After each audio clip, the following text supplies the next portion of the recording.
All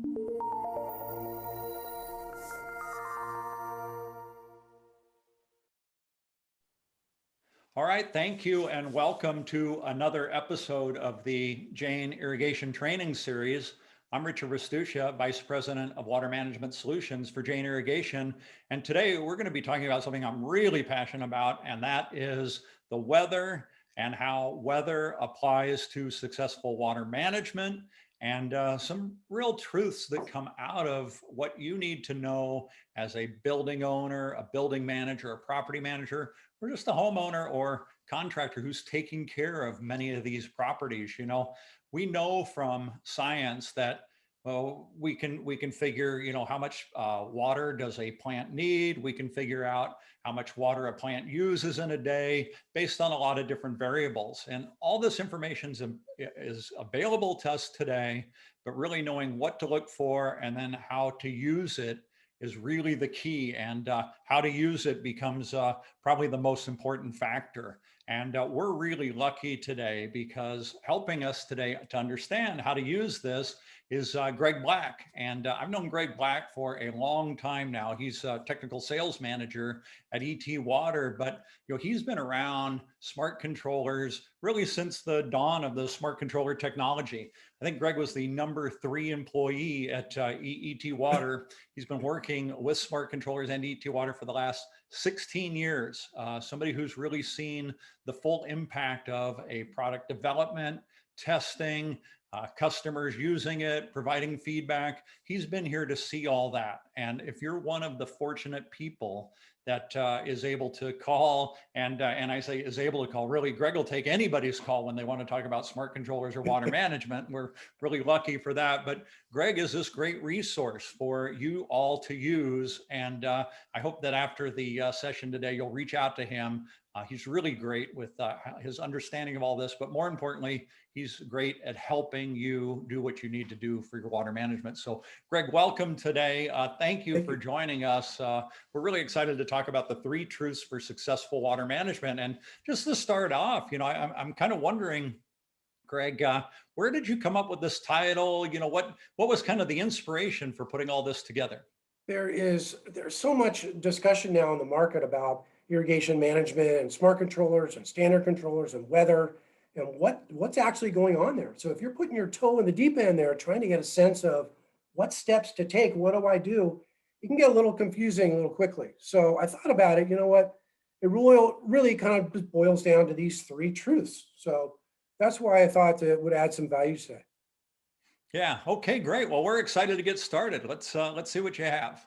Cool. Thanks so much, Richard. And I want to thank everybody for taking the time to join today's session. It's always great when y'all participate with us. So today, as you can see there, we're talking about the 3 truths for successful water management. And if I can say so, I think that our logo actually is spot on. When you look at it, you know at a glance that we're concerned about the balance between sun and plants, water and earth.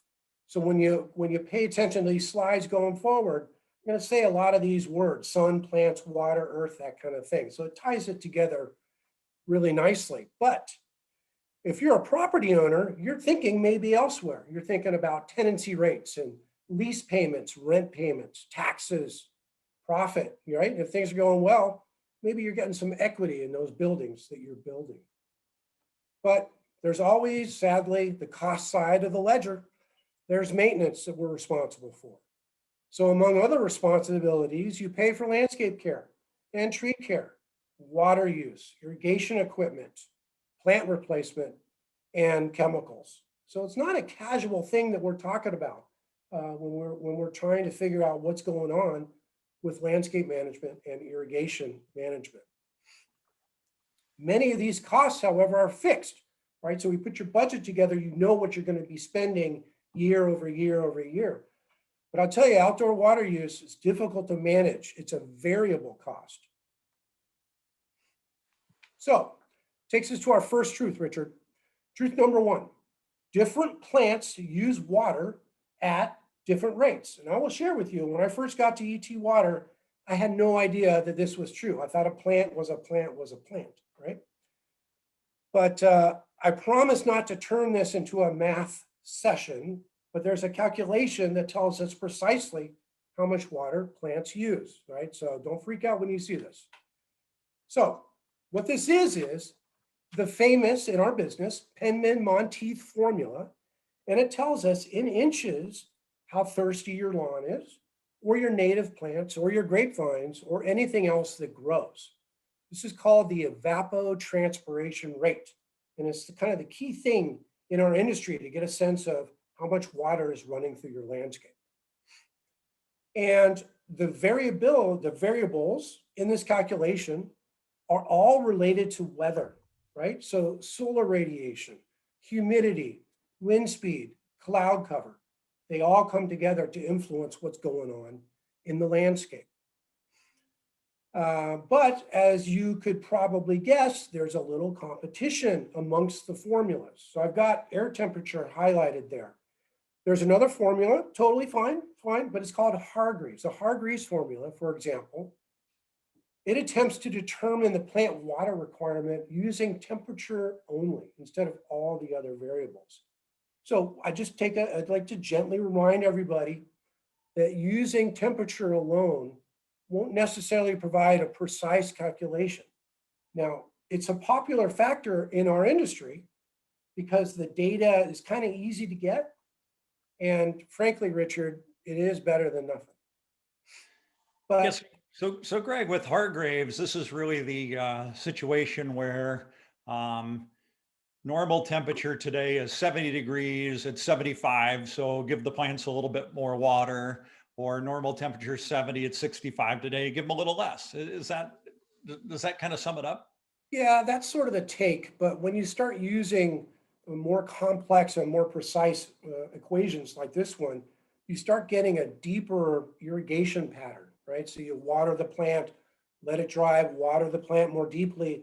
It really builds those roots, develops them deeply, makes them more efficient and more able to take up nutrients. So it's a different style of watering that the Penman equation kind of generates in the landscape. Well, the thing I've always appreciated about the Penman equation also is that I certainly know, especially in California, September and October can be warm months. In fact, they might be warmer temperature wise than July and August, but the days are actually much shorter. So even though you have a higher temperature for the day being shorter causes you to use less water on your landscape. I think intuitively people would say, well, it's hotter, they need more water, but they might not and probably won't because the days are shorter. And this is the time, right, where we actually save the most amount of water in our landscape. So using smart controllers is in the fall. Indeed. Anytime you have weather variability, right? If you're going to have the same weather for 3 months in a row, I can kind of work with you a little bit because there will be some variability on that those daily weather variables. But when the winds come through and the rains and the heat, that's when you really can make some money. So, Richard, I think everybody on the call understands the formula innately, right? It's just confusing, but everybody already knows that plants dry out faster in the summer than they do in the winter, right? And then lots of solar radiation or clear skies and wind, for example, you put them all together, it works in a more powerful way than temperature alone. So, of course, that begs the question, why do plants use water differently? Well, it depends on their leaf structure. And there's three elements there: stoma, boundary layer, and cuticle. So on one extreme, thick and tough leaves that you see here on the cactus and the succulents, they just don't let a lot of water out. And the design of the leaf there is actually as a storage place to hold water. But if you compare the other extreme, the grass there, those leaves permit pretty aggressive transpiration. So the leaf design, the leaf construction, if you will, plays a key role in how fast that water comes out of those plants. So Greg, we have a question here from a viewer, and it's about your previous slide. And they're asking about the stoma. They thought the stoma was always on the bottom side of the leaf, but it looks like in that diagram it's on the top. It's funny. It depends on the plant, right? So some crop plants, it's the top or the bottom. Some other plants, it's the bottom, not the top. It's all in the design, but the function of the stoma is the same, right? It's designed, that's where the gas comes in and out for the leaf. Yeah. Okay, great. Thank you. And I just want to remind everybody that we do have our both Q&A and a box as well as our chat box available for questions today. So for our folks on the call today, let's look at a typical lawn landscape and get into some details. So, oh my gosh, here's a typical lawn landscape, right? Everybody sees this on their HOA properties, apartment complexes, even some corporate campuses, right? We all see this. So to determine how much water this landscape will use, I need to know where in the world it is, right? So we're here in Walnut Creek, California. I also need to know the dominant plant type. So that appears to be turf or lawn. I also need to know all those weather variables that I shared earlier. So I'll share with you the first two items, right? Location and plant type, that's easy. You can get that easily. But the weather data is more difficult. So what we've done to address that is we store weather data online for every point in the United States. So for us, when we plug that weather data into the formula, it's an automated process. It's, Richard, I don't leave my slide rule in the truck, right? When I'm out trying to figure out what's going on for a customer, it's all automated. So when we use the formula, you get the following daily results for the evapotranspiration rate, right? Okay, so nobody freak out. So this is May 2020 in Walnut Creek, California. And you can see the plant water requirement each day. That's in the red. So the numbers show the inches of water that are leaving the landscape due to weather conditions, as we've talked about, and plant transpiration. So this is another thing that blew my mind when I first started at ET Water. I had no idea the volumes of water that are leaving the landscape. So I mean, look at this, the first 2 days of the month, it's 0.27 inches, over a quarter inch of water just leaving the landscape. And then as you see at the end of the month, Richard, almost 5 inches of water has left the landscape. So there's a huge responsibility, I think, for us to understand what's going on in the landscape and then be able to apply that knowledge to kind of how we deal with irrigation. Yes, I just want to be sure I understand this correctly, Greg. We'll just use 5 inches for May. We'll round up. And so if I got 5 inches of rain that May, and hopefully the 5 inches didn't come all in one day, but it would be 5 inches spread periodically through the month, then I'd be okay. Absolutely. But if I got no rain or a whole bunch of rain one day and not any rain the other 3.5 weeks, or I only got a tenth of an inch on a couple days, I would have to supplemental water almost 5 inches in order to or irrigate, sprinklers, whatever, drip irrigation, we hope. But the 5 inches just to keep my landscape looking great. Absolutely. And then when I share this slide with customers that are kind of new to what we're trying to do here, nobody understands, Richard, that there is science that tells us precisely how much water is leaving the landscape. So if you know how much water is leaving the landscape, to your point, you know how much water to put back in, right? And that's when it starts to get exciting. So Greg, when I used to live in rural America, I would get the paper every day, and the paper would report for all the growers, what that ET value was, right? We could look at the paper and see it. Today in San Diego, I can't, pick up the local newspaper and get that information, or probably not Walnut Creek either. Where do we get that information? So the information, we like to share it on our website. It's called Jane Unity, and it lists all of the ET data that we store for our customers. There's also municipal utility districts that share it. There is a government here in California. It's called CIMMYS, Central Irrigation Management Information System, or California, something like that. They will show you ET and ETC levels for various stations throughout the state. So it is available. So the challenge is it's available, then I have to know what to do with it when I get it, right? Well, that's the thing, right? So again, if you're new to all this thing, it's like, oh, I got this data over here and this data over here. Well, what does it mean and how does it get integrated? That's kind of the part that we're in right now, how to figure out how it all goes together. Right, because the challenge is, and Andy Bellingary used to talk about this on one of his lunch and learns too, is okay, how do I program my timer so that I get 0.145 inches of water today, right? Exactly. And the truth of the matter is you can't do it. Again, I get the slide rule, I fire that thing up, and I could give it a shot, but it is a challenge. So, to make sure you aren't overwatering, Richard, there's a key piece of equipment, which I think we all know, to step up its game. It's got to work for us, right? So what are we talking about? Well, okay. So this is a sprinkler timer, right? So it's a simple device and it does a fabulous job for what it was invented to do. And it turns on the sprinklers automatically. So you don't have to pay somebody a fortune to hang around and turn your system on and off. But most standard sprinkler timers fall short. If you're interested in managing your water costs, a lot of key capabilities are missing.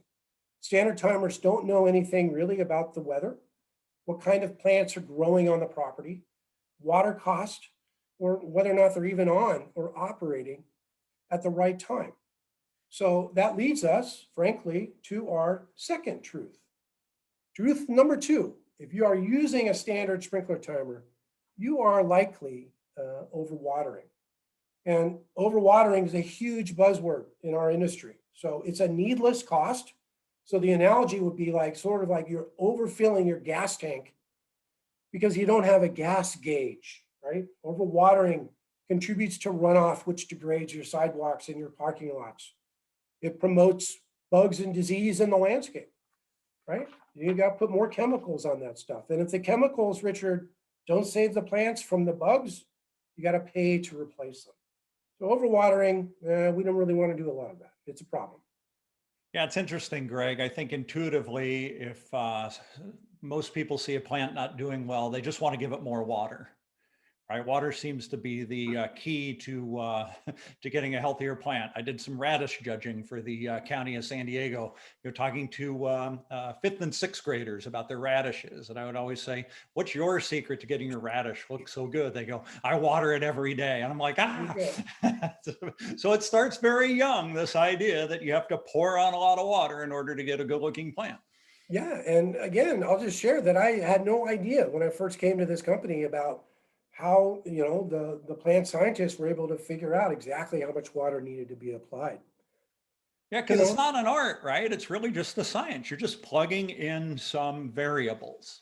yeah, and it's not confusing, right? Particularly if you have an automated system. But I'll just make the point. Smart irrigation means that weather variables, now all 17 of them, right, not just temperature, and actual landscape information is combined online, right? So we have access to that data so that precise and scientifically correct watering schedules can be created for your property. So this technology, smart controllers, set a very high bar for a standard controller to clear. Right. So then you say, well, Greg, there's got to be an alternative, right? So we'll have a little fun now. So here's what you do. Here's for your alternative.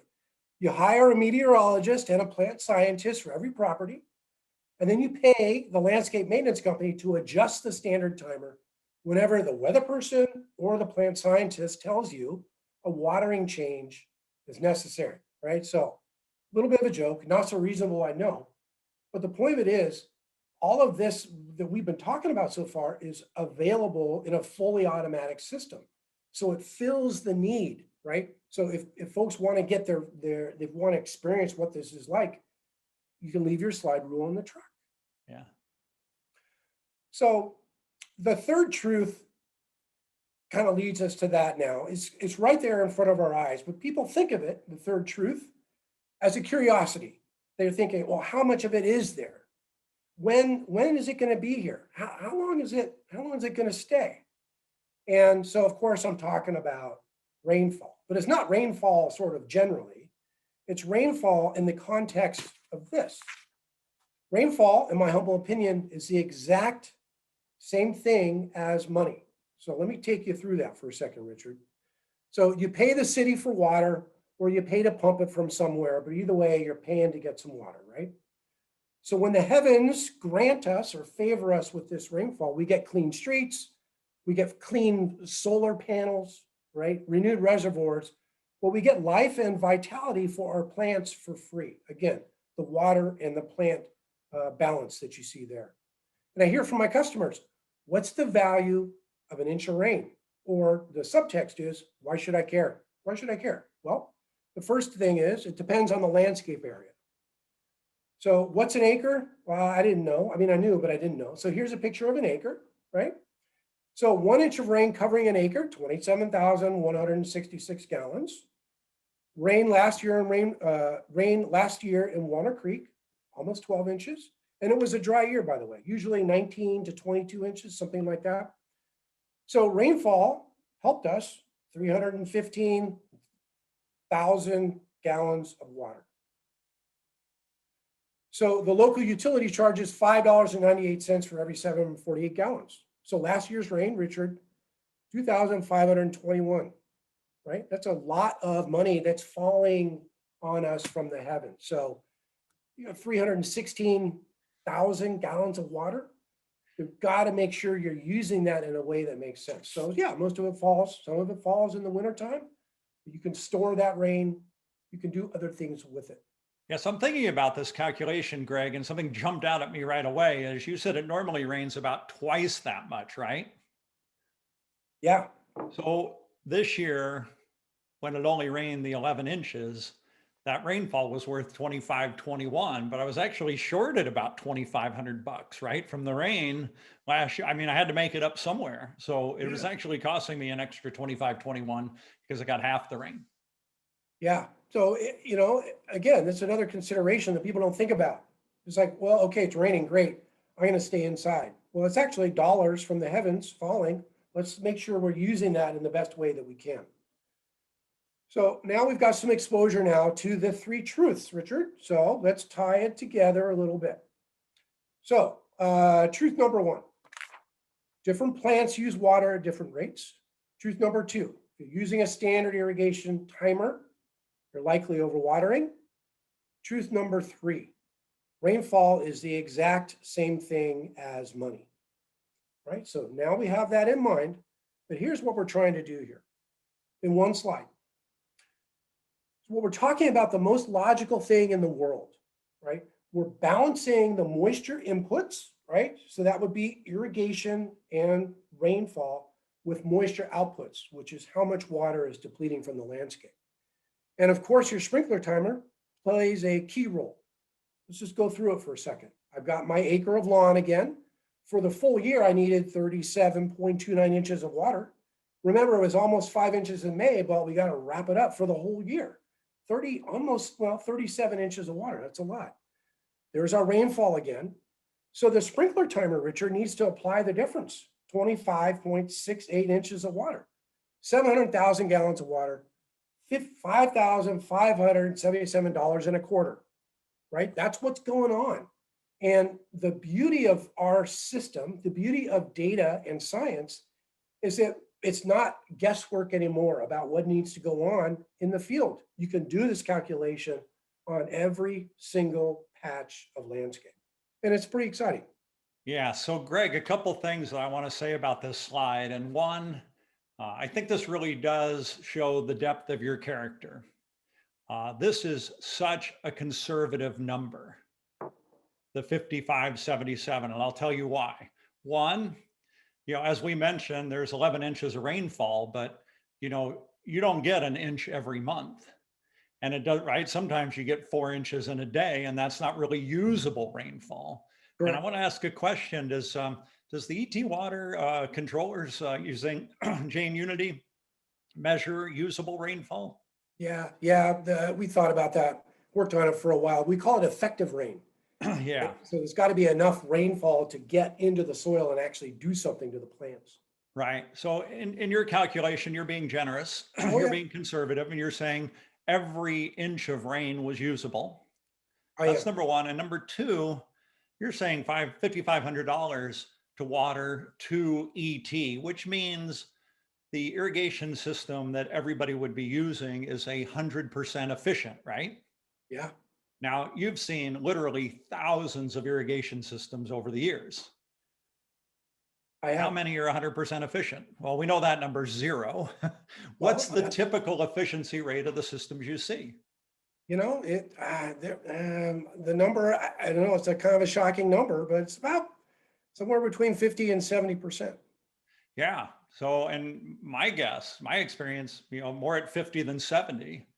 And so Yeah. if you're really at 50% efficient, in order to get those 697,000 gallons on your landscape, you would have to actually apply twice the amount of water. And this number would actually be $11,000 an acre to irrigate, not the 5577.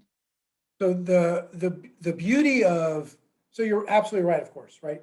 But the beauty of what we try to do when we're interacting with our customers and our prospects is we're able to discuss those elements when, we kind of turn the page a little bit. Once we get people aligned on kind of how the science works, how the data works, then you sort of get down to brass tacks a little bit. And we could share specifics about efficiency and effective rain and that sort of thing. Yeah, and I really do mean it when I say I applaud you for your conservative estimate, because 5,500 is a big number already. There isn't a need to overestimate it, right? For emotional attraction. You don't need to do that. It's a big number. And everybody's system's going to be different, right? You're going to actually see some that are close to 100, maybe up in the 90s, maybe. But it is potentially a bigger number based on the efficiency of the system. So thank Yeah. you. Yeah, no worries. So the caveat there is under promise, Richard, and then over deliver. Yeah. Right. So all right. So here's we are. This is kind of how we do it, right? Water coming in, water going out. So what are the next steps? But before we do that, we got to understand a little bit about the budget, right? So you can see that there's some things that can happen that are going to drive your budget a little higher. These are the most important things to consider. If your portfolio has more than an acre of lawn, right? So if you're a commercial property manager or owner, you have multiple properties, you're going to have way more landscape than an acre of lawn. And you're going to have shrubs and you're going to have trees and you're going to have flowers, right? So the portfolio is bigger, you're going to spend more money. If we go into a drought, it's funny, right? We're either leaving a drought or we're starting a drought or we're somewhere in the middle. But a drought means no rain or less rain. So that means your controller is going to be extra busy.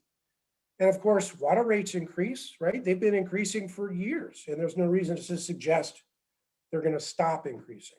So the point of this slide is it's really important to get the watering established on a baseline, right? Accurate watering established on a baseline, which is the best way to know your real spending before suddenly your costs have increased. So Greg, there seems to me that there's got to be a way to say how there's got to be a report or study I could purchase that would tell me how much water I should be using on my landscape if I've got 25% turf and so much shrubs and so many color beds, and what I should be spending on water. And I can always look at my water bill and see what I am spending on water, but it should be some sort of a report or something, a way to do this, right? So coincidentally, perhaps, we have something on our website called the Landscape Mapping Tool. And what you would do is you'd log in, you drop in an address, any address in the United States will work, and you plot out your landscape. I got some shrubs over here, I got some turf over here. And then it will actually calculate for you, Richard, the number of gallons of water you need to apply. And that's really good sort of actionable information when you start trying to figure out, hey, what are my next steps to drive my water costs lower? So next steps. So the first question we got to ask is, what the one that makes the most sense is which of your properties have the highest water cost, right? That's the first thing I'm going to be asking. And then a site walk, right? So that's going to tell us about the sprinkler timer and the plant palette, forgive me, and irrigation infrastructure. So a site walk helps us learn about the local conditions at a property. And then I'm going to use satellite data and maps like the landscape mapping tool we just referenced, Richard, to figure out the water requirement for that particular property. And then here's the fun part, right? You just compare it with the actual water bills. We think you need this, and you are actually spending and using that. So we get some alignment there. If it turns out we present the data that they could, you could save some water on the outdoor landscape irrigation. So, I think it's important enough that you understand that got to use the data, got to get the weather information in there, got to understand what's going on the site. And that's why we like to walk the site. But anyway, usually water analysis not free, but today's special offer, Richard, it's free through February 28th of this year. That's a really nice and great, generous offer, Greg. So if I'm understanding this correctly, I can look to see how much I have been using in water. I can theoretically know, with your help, how much water I should be using. And there's going to be a difference there. And that's going to be my actual savings, right, in water. And then I'm going to know what a controller costs. And I'm going to be able to easily figure out that if I buy and install these controllers in 1 year, 2 year, 3 years, the savings is going to pay for that controller. And in fact, it would be even more accelerated as water rates continue to go up, right? Where I live in San Diego, we've seen a 35% increase in the last 3 years. So this seems like a really nice opportunity to me. Yeah, and the thing about it is once there is an opportunity to save some money and the technology is installed, it's plug and play. I mean, it really is. We've been doing this for so long. We've kind of figured out everything you need to do to make sure that you can deliver value, like we say, right out of the box. That's our goal, and that's what we do. Because it's not rocket science. Once you figure out what plants are growing, what the weather information is, how much rainfall there is, a little bit of water cost, then then you're cooking with gas, Richard. You can really make some good things happen on the budget. Yeah, so you're going to help me do this. It's going to be free. How do I get a hold of you? Well, Richard, well, look at this. Here I am. So, yeah, I'm just super happy to be able to talk with everybody today, Richard. Thank you for inviting me. That, of course, is my mobile. So call anytime, send an email, let's chat. We're excited about our technology, and it's been working really, really well for our customers since 2004. Yeah. And we're hoping to build more relationships going forward. Yeah, thank you, Greg. This is really helpful. And really the three truths, I know all of us will be thinking about that for the days to come. They're all measurable, which oftentimes truths aren't as measurable as we'd like them to be, but these are. We have a tool now that we can apply those truths to our landscape and really find out how much water and money we're going to save. I also think that it's great that if you're giving the plants the right amount of water, your landscape's going to look better as well. So as you, just like with me, when I get the right amount for lunch, not too little, not too much, I perform better in the afternoon. So yeah, I think that's great. And thanks for offering this service to everybody. So thank you. I want to say thank you to all our viewers today. Really appreciate you guys coming on. We really appreciate that you're willing to spend some time with us a couple days a week. So thank you, Greg. Again, great job. And listen, we'll be looking forward to seeing most of you on Friday as well. We're going to be talking about the World Ag. It's going to be a virtual show in February this year, and we've got some people from World Ag coming on. They're going to talk about that. And so again, you can always see all of our trainings on the Janes USA website, janesusa.com.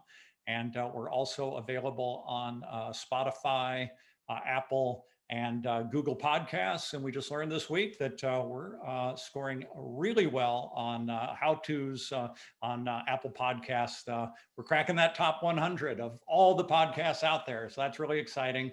Thanks again, everybody. And we will see you all next time. Thank you, Greg. Thank you. Thank you so much.